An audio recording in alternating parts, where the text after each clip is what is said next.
Hello everyone, my name is Duarta Pambudi Alustresno, and in this pre-experimental video, I'm going to explain some things about steel quenching.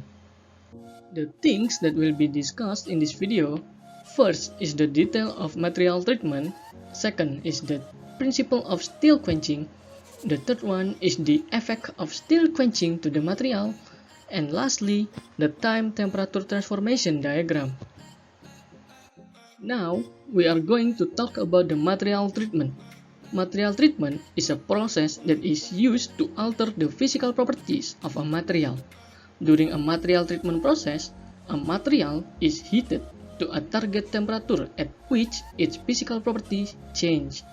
This is because the high temperature alters the microstructure of the metal, and these microstructures play important role in the mechanical properties of a material. After it is heated, the material then cooled at a controlled rate.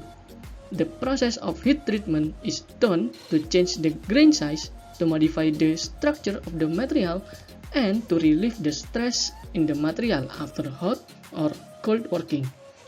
And there are four basic types of heat treatment, which are annealing, normalizing, hardening, and tempering. But in here, I'm going to explain about steel quenching, which included in hardening. Quenching is a stage of material process which a metal is quickly brought down to room temperature from high temperature by rapid cooling. When the material is quenched, the austenite grain structure that is created during the heating stage transforms into different grain structure such as martensite, ferrite, pearlite, or cementite. The type of grain structure developed depends on how quickly the material is cooled. There are a few different methods for cooling, using salt water, fresh water, oil, or air. The quenching medium is selected according to the degree of hardness desired. Usually, using a salt water solution is the fastest rapid cooling process. But fastest is not always the best because sometimes quenching can cause cracking. Now, we are going to talk about the effect of steel quenching from before, during, and after the quenching.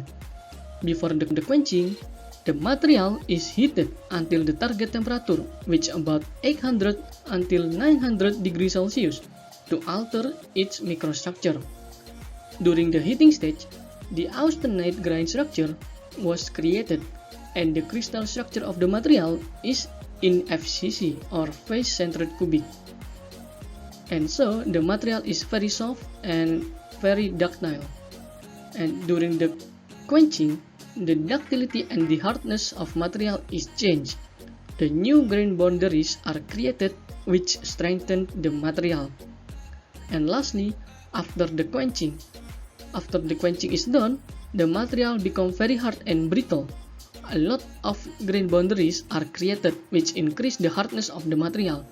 The grain structure become martensite, pearlite, or cementite depend on how quick the material is cooled. And the material structure of the material become body-centered tetragonal. And lastly, we are going to talk about the time temperature transformation diagram, or the isothermal transformation diagram. This diagram shows time relationship for the phases during isothermal transformation, or in other words, it measures the rate of transformation at constant temperature. The information regarding the time to start the transformation and the required time to complete the transformation can be obtained from this diagram. For example, in the picture given, the blue line is shown the cooling process of a material. It can be seen from the picture that it is a slow cooling process, which normally using an air furnace as a medium of quenching. This type of cooling is an annealing process, where all the austenite is transformed to pearlite as a result of slow cooling. And that's all from me. Thank you so much for watching and see you.